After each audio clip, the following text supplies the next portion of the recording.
I know it's a terrible idea, and I should just walk away, but for some reason I can't. And look what we found in stall number 6. What the hell is that?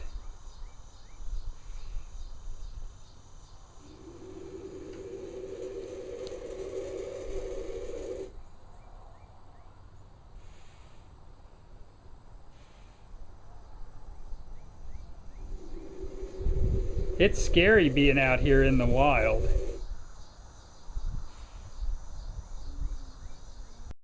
The current owner says it's got to go, so we're here to take a look. It's got a nice 55 horsepower Evinrude 2-stroke outboard on the back. The transom is rotted out, and the motor is actually sticking into the ground, so we'll have to pull the motor off before we can get the boat out of here.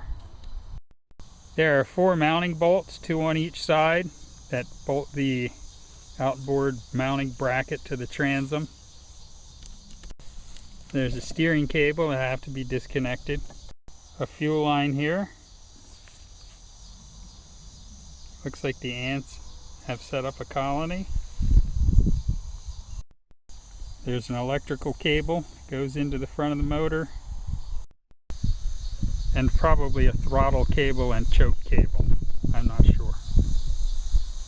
It's dirty under the engine cover, but the engine's not seized. That's good.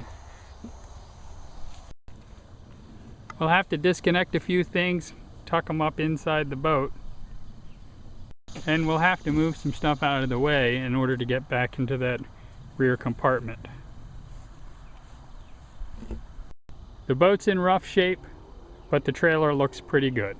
So we'll see what we can salvage. Gypsy Star by MFG. The same company that used to make Corvette bodies. It even has some teak trim boards. My specialty.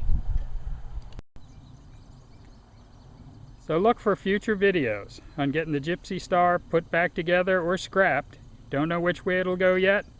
Only time will tell.